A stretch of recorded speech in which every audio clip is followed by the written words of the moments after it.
오늘은 용인특례시의회 도시건설위원회 이진규 위원장님과 말씀 나눠보죠. 어서 오십시오. 안녕하세요. 안녕하십니까. 제9대 용인특례시의회 전반기 도시건설위 위원장 맡고 계십니다. 자, 어느 지자체나 도시건설 분야의 기대가 또 크다 보니까 어떻게 이끌어가고 계신지 좀 궁금하네요. 저는 뭐 재선이 돼서 도시건설위원회를 이끌고 가고 있는데요. 저희는 도시정책실, 그리고 주택국, 교통국, 미래산업추진단, 그리고 푸른공원사업소, 그리고 구청 건축과 도로를 담당하고 있고, 이게 이제 도로라든가 공원이라든가 산단이라든가 공공청사의 어떤 기본 틀을 마련하고 있는데요. 이런 부분을 그 지역민들한테 그 삶의 질을 높이기 위해서 조금 더 인프라를 좀 만들어서 주민들한테 돌려주려고 하고 있고, 그리고 또 시의 중점 사업인 그 플랫폼 시티라든가 반도체 클러스터, 그리고 경강선 연장이라는 큰 타이틀을 가지고 지금 준비를 하고 있습니다. 네. 그래서 이런 것들이 그 벤치메이킹이나 이런 걸 통해서 주민들이 돌아갈 수 있도록 노력하도록 하겠습니다. 네. 도시계획 관련해서 지난 4월에 본회의에서 통과된 조례인데요. 용인시 도시계획 조례 일부 개정 조례안입니다. 개발 행위 허가 제외 대상에 대한 기준을 좀 명확히 하자, 뭐 이런 내용인데 설명이 좀 더 필요할 것 같습니다. 이것은 그 농사 짓는 농민들의 어떤 애로사항이 좀 있었어요. 네. 그 농지에서 한 2m 높게 성토를 하면 그거에 대한 거를 이제 신고를 하고 그 기반 조성을 하는 거였었는데, 대부분 업자들이 1m 90까지만 메꿔요. 네. 그러면서 이제 여름철에 이제 홍수가 나거나 그러면 그게 이제 옆에 논으로 쓸려내가서 그 인근 주민들하고 많은 시시비비가 오가서 이거를 1m로 내리는 상황입니다. 1m로 내리면 뭐 그러면 업자들이 이제 불만이 좀 많았었는데, 네네. 1m 이상 되는 건 신고하면 됩니다. 그리고 1m 미만인 것은 농사 짓는데 뭐 어렵지 않아서 그 정도만 해도 밑에 물돌만 잘 놔도 주민들하고 문제가 없을 거라 그래서 조례를 바꿨습니다. 예. 네, 양측의 갈등을 좀 원만하게 해결할 수 있는 그런 예. 개정이군요. 네네. 도시 건설 부분과 함께 뭐 경기도 대다수 도민들의 궁금한 상황이기도 하고 또 요청 사항이 바로 교통 상황입니다. 위원장님께서 발의하신 조례 내용에 보면 조목조목 좀 들어가 있어서 이목이 모였습니다. 버스 요금으로 이용할 수 있는 택시, 따복 택시였는데 이름을 바꾸셨다고요? 예, 그 이름만 바꾼 게 아니고 기존 이 사업은 경기도하고 용인시하고 5대5 매칭 사업이었었는데, 네네. 그 예산이 2019년도만 봐도 한 8, 90%를 반납을 하고 있더라고요. 그래서 이게 뭐가 문제인가라고 네. 생각을 했더니, 그 버스가 이제 1km 이상 되는 데만 이제 따복 택시를 이용하게 해놨어요. 예. 그래서 그거를 500m로 줄이고 그 500m 그 바깥에 있는 그 사람들을 택시를 타게끔 해주고, 그 버스도 버스가 이제 3번뿐이 안 들어가는 동네, 네. 그런 동네를 위주로 좀 했고, 올 기준 4월만 해도 한 24개 마을에서 1000여 명 이상 이용자가 생겨서 그래도 따복 택시 어떤 그 업그레이드된 버전이라고 봅니다. 예. 네. 그동안 지역의 변화 어떻게 이끌어 오셨는지 좀 살펴보겠습니다. 우선 이동 저수지 둘레길 조성에 기여하신 것으로 알고 있는데요. 시민들 반응이 상당히 좋다고요. 이제는 뭐 처음에 이제 시작하는 단계였고요. 네. 지금 뭐 한 10억 들여서 2년째 지금 사업을 하고 있는데, 여기가 그 이동 저수지는 한 13km, 둘레길이 13km 정도가 되는데, 네. 이것을 그 둘레길과 함께 그 중간에 출렁다리라도 놓고 사람들이 운동할 수 있는 그런 힐링할 수 있는 장소를 만들면 이것이 바로 그 주민들에게 돌려주는 그런 사업이 아닌가라고 생각이 듭니다. 예. 버스 얘기도 좀 해보겠습니다. 4101번 광역버스와 21번 시내버스가 운영이 되면서 네. 주민들이 크게 좀 반기고 있는데요. 버스 신설과 또 운영이 된 지 2년여가 되고 있습니다. 시민들의 삶의 질이 상당히 많이 향상되고 바뀌었을 것 같아요. 예, 4101번은 제가 이제 처음에 의원 시작을 하면서 이제 공약 네. 사업이기도 했고요. 처음에 의원이 돼서 이제 서울 가는 광역버스를 만들자고 했는데, 예. 부서에서는 전혀 안 된다라고 처음에 얘기를 하더라고요. 그래서 네. 한 3년, 4년 걸쳐서 이제 쫓아다니다 보니, 이제 송전서부터 시작해서 그 터미널을 지나가지 않으면 예. 못 갔었어요. 그래서 이제 한숲이라는 그 아파트 대단히 7,000세대가 들어오면서 급물살을 타서 네. 한숲에서 시작을 해서 이동 지나서 서울로 가는 노선을 만들게 돼서, 예. 지금은 이제 주민들이 한 번에 서울을 갈 수 있다는 그런 것 때문에 만족감을 가지고 있고요. 네. 또 하나는 21번이라는 노선인데, 21번은 이제 이동분들이 이동하기 위해서는 터미널을 늘 들려서 갔어야 되는데 요즘에 이제 그 중앙동이나 이 생활권이 좀 바뀌었어요. 용인시가 저 처인구가 그 역북동으로 바뀌었는데 그 이동해서 들어오려면 터미널을 들려서 버스를 2번, 3번 갈아타야지만 역북동으로 갈 수 있어서 네. 그 부분을 그 실 담당 부서와 그 코스를 짜면서 시청까지 연결해서 경전철까지 탈 수 있는 거를 연결해서 주민들의 반응이 아주 뜨거운 걸로 알고 있습니다. 예, 그런 코스를 짜고 할 때 주민들 의견도 좀 반영을 많이 하고 실제로 다니면서 연구를 많이 하셔야 될 것 같아요. 저는 그 부분이 이제 제가 출퇴근하는 거라 네. 우리 아이들도 필요하다라고 해서 아이들의 의견을 듣다 보니 예. 아 이게 2번, 3번 버스를 갈아타는 게 아니고 노선 한번 만들어 보자라고 네. 해서 이제 부서하고 했는데 준공영제가 됐기 때문에 가능하지 않은가. 네. 예전에는 이제 노선 좀 만들자 그러면 그 이제 업체들하고 부딪혀서 부딪히는 노선은 안 된다 그래서 네. 어려움이 좀 많았었는데 준공영제 되면서 아마 급물살을 타갖고 진행이 된 것 같습니다. 그렇군요. 이번엔 지역구 현안 좀 살펴보겠습니다. 중앙동, 이동읍, 남사읍이 지역구신데요. 우선 이 공영 버스 터미널 재건축과 이전 문제가 아주 좀 핫하지 않습니까? 네네. 어떤 고민이 있으신지요?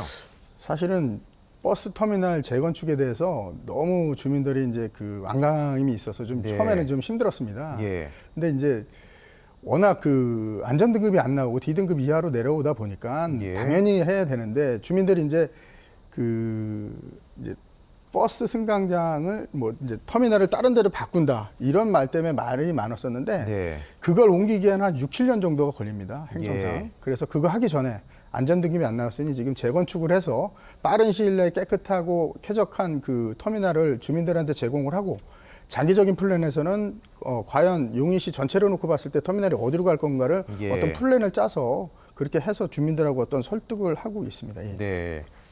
자, 터미널 재건축 문제뿐만 아니라 이 처인구청 이전 문제도 상당히 좀 관심이 있습니다. 구청 이전만이 답이 아니다라는 입장을 밝히신 바 있는데요. 어떤 이유고 어떤 생각이신지 좀 소개해 주십시오. 맞습니다. 우리 그 처인구 주민들은 약간 이제 피해 의식이 좀 있습니다. 어떤 원체는 피해 의식이요? 예. 중앙동이 그 용인의 중심이었었습니다. 네.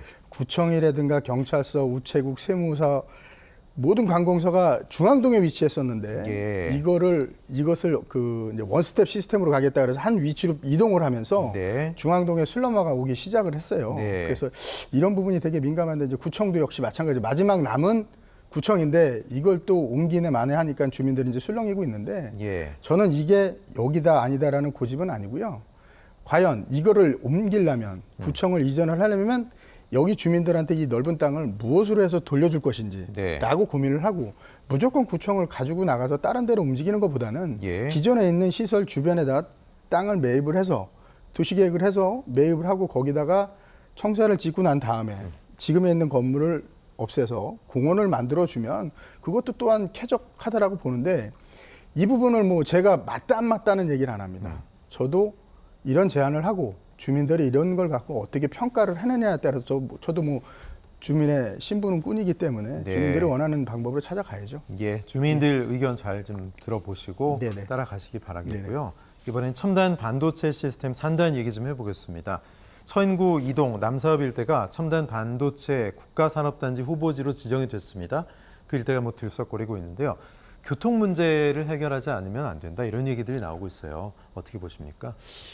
이제 그 처인구 전체로 보면 도로망이 기반 조성이 좀 안 돼 있는 네. 편입니다. 그리고 SK 반도체라고 원삼에 들어있는 그 보면 그 2020년도에 저희가 행감 때 이제 현장 방문 한번 나갔었는데 네네. 120만 평 산단이 생기는데도 도로가 구성되어 있는 게 세종으로 내려가는 고속도로에서 IC 하나 선형을 자기네 그 업체로 따는 그 다이렉트 도로 하나뿐이 나머지 조성 기반이 안 돼 있는 거예요. 네. 그래서 지금 우리 국가 산단 할 때에는 절대 그렇게 하면 안 된다라는 생각을 가지고 이런저런 부분을 좀 노력을 하고 있고요.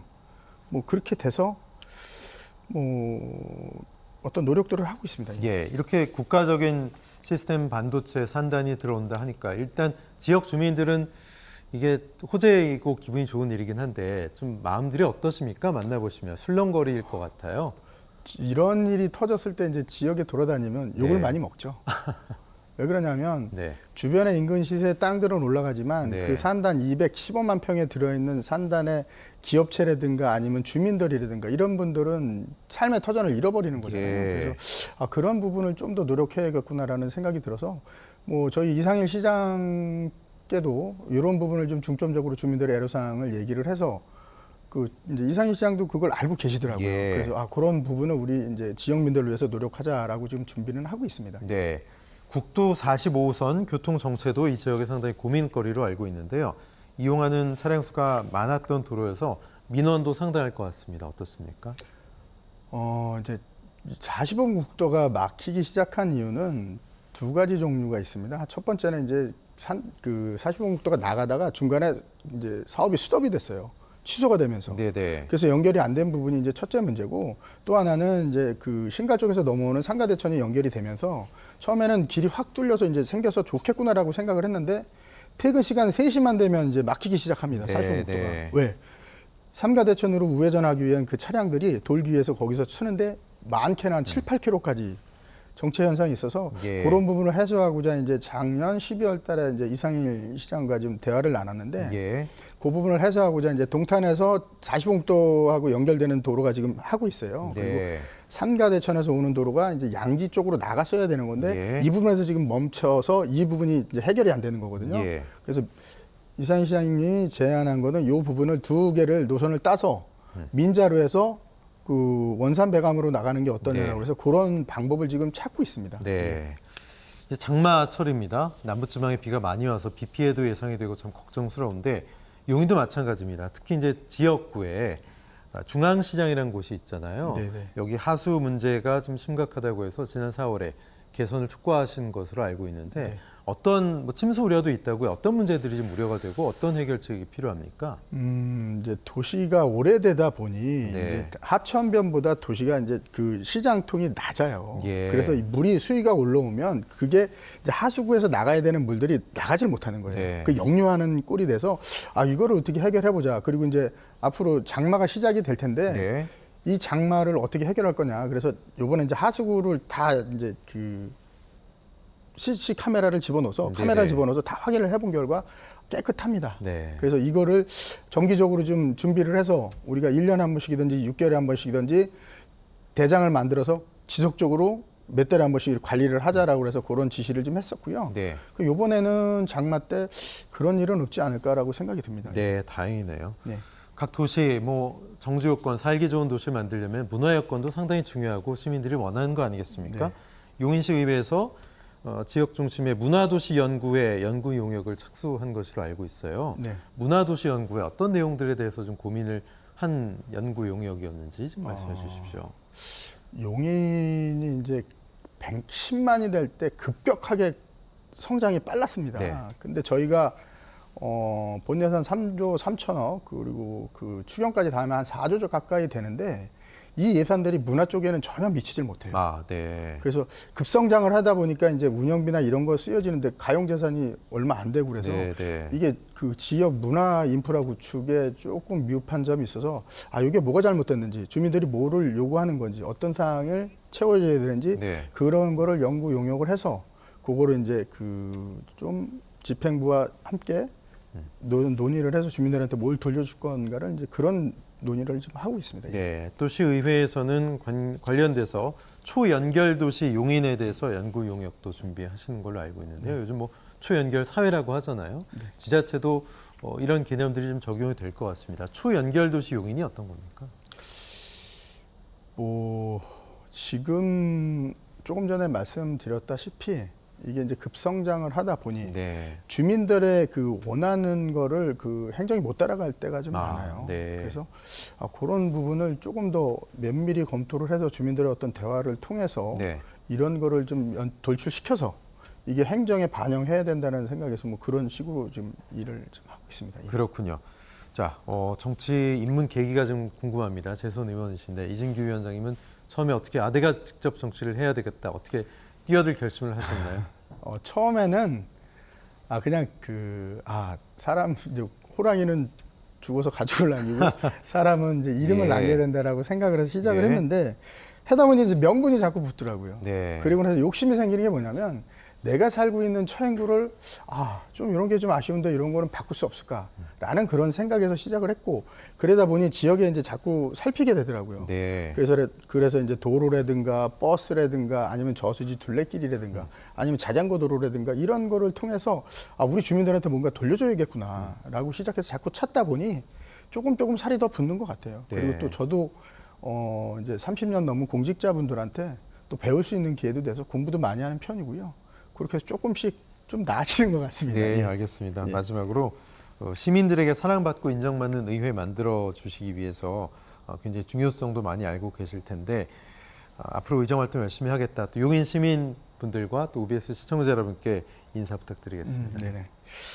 용인 시민 여러분, 그 OBS 시청자 여러분 시청해 주셔서 감사합니다. 그리고 지난 8대 코로나로 인해서 여러분 주민들을 찾아뵙지 못했는데 이번 9대 때 가능한 시민을 많이 만나 뵙고 찾아뵙고 소통을 해서 어떤 쓴소리도 달게 듣고 시민들의 의견을 귀 기울여서 열심히 일할 것을 약속드립니다. 그리고 혹시 제가 필요한 곳이 있다라고 말씀을 하시면 언제든 어디든 찾아가서 여러분들의 귀가 되어 열심히 일을 하도록 하겠습니다. 감사합니다. 네, 이진규 용인시의회 도시건설위원장과 말씀 나눴습니다. 의원 고맙습니다. 네, 감사합니다. 네.